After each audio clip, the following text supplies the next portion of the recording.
Abençoada, conhecendo os irmãos aqui, e é um privilégio para nós estarmos à presença do nosso Deus. Quero parabenizar o Círculo de Oração, Vidas no Altar, pelos seus 25 anos. Que Deus continue abençoando, sustentando cada irmã, fortalecendo, e que vocês continuem fazendo a obra do Senhor com toda a dedicação, e tudo para a glória do nosso grande Deus e Salvador, Jesus Cristo. Quero louvar a Deus também pela vida do nosso pastor presidente, pastor Haroldo, que nos concede a bênção de estar aqui nessa noite. Também ao pastor Sérgio Takahashi. Aquele congresso de Minocamo, na verdade, pastor, foi esse ano, foi em abril desse ano, confundindo com o ano passado. Mas foi um congresso tremendo que deixou marcas na nossa vida, não é verdade? A presença de Deus ali, gloriosa. Também os obreiros da casa do Senhor, presbítero Elias, pastor Elmer, demais obreiros da casa do Senhor, Deus abençoe, louvado seja o nome do Senhor. Meus irmãos, vamos abrir nossas Bíblias no texto proposto para essa noite, que é Tito, capítulo 2, versículo 11 até o versículo 14. Eu confesso aos irmãos que quando recebi o convite e depois foi me enviado o tema do congresso, eu orei a Deus acerca dos versículos e do tema proposto para essa noite,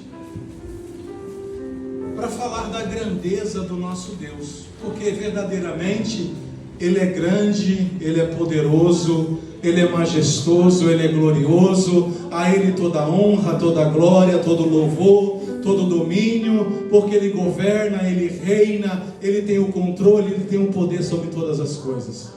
Não é verdade? Mas, irmãos, nós vamos fazer uma exposição desses textos que nós vamos ler, que é exatamente o que foi lido aqui para o culto dessa noite. Amém? Tito 2:11, versículo 11 diz assim: porquanto a graça de Deus se manifestou salvador a todos os homens, educando-nos para que, renegadas a impiedade e as paixões mundanas, vivamos no presente século sensata, justa e piedosamente, aguardando a bendita esperança e a manifestação da glória do nosso grande Deus e Salvador Cristo Jesus, o qual a si mesmo se deu por nós, a fim de nos remir-nos de toda iniquidade e purificar para si mesmo um povo exclusivamente seu, zeloso de boas obras. Amém? Pode tomar o teu assento, não feche a tua Bíblia, deixa ela aberta aí, porque Deus vai continuar falando conosco, assim como tem falado desde o início deste culto.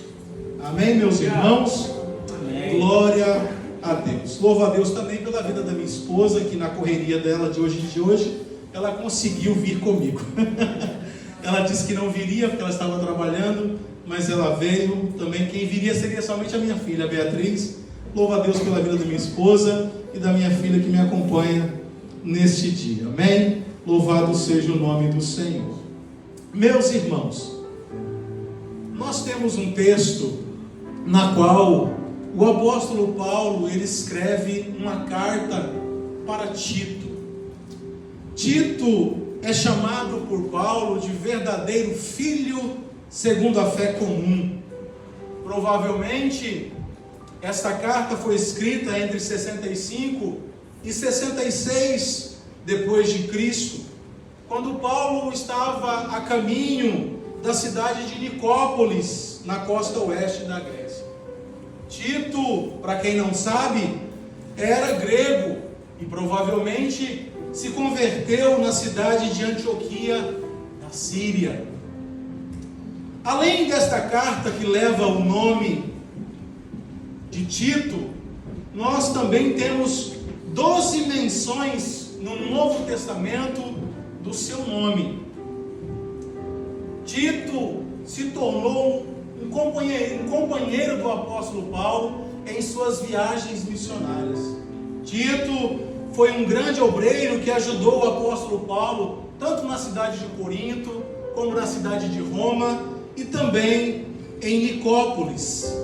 Tito é considerado, por alguns estudiosos da palavra de Deus, como um dos melhores obreiros que atuou, que trabalhou com o apóstolo Paulo, além de outros como Timóteo, Epáfras, Aristarco, Tíquico, Silvano ou Silas e outros apóstolos e outros discípulos. Esta epístola que Paulo escreve para Tito, juntamente com 1 e 2 Timóteo, são chamados de epístolas pastorais. E Paulo, ele escreveu esta epístola para Tito para reafirmar, para encorajar e para instruir os irmãos, as igrejas que estavam na ilha de Creta, uma ilha com aproximadamente 260 quilômetros de comprimento. Em Creta tinha aproximadamente 100 aldeias. Naquele tempo não havia cidades como nós temos hoje, nem o nome não era usado. Então havia ali naquela cidade, naquela ilha, muitas aldeias. E Paulo deixou Tito em Creta para orientar a igreja.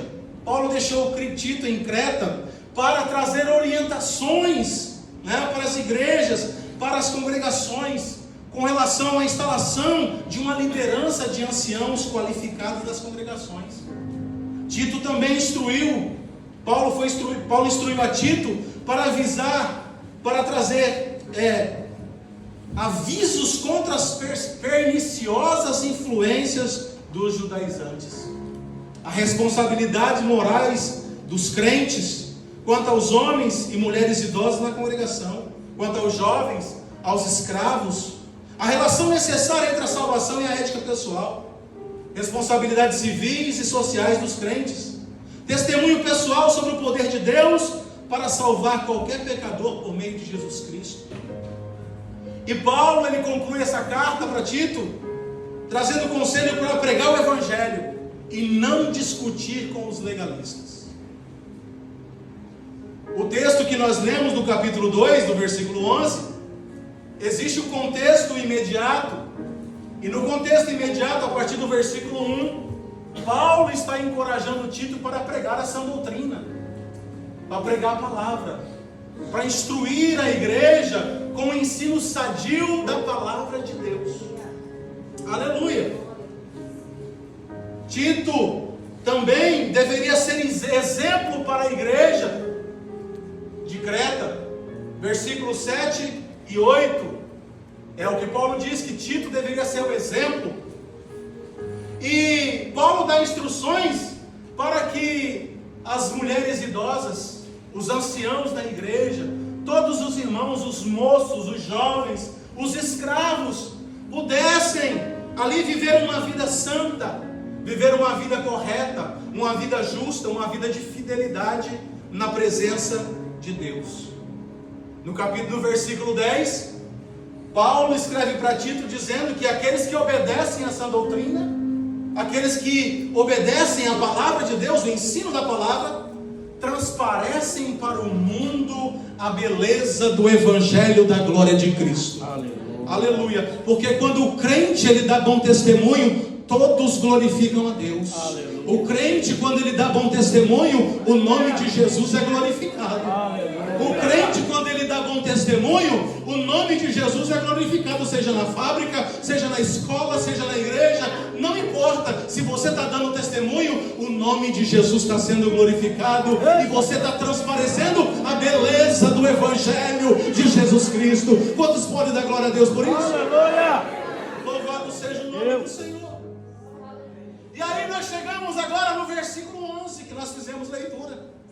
Porquanto a graça de Deus se manifestou salvadora a todos os homens. Nós podemos observar aqui, na manifestação da glória de Deus, da graça de Deus, três características da graça de Deus.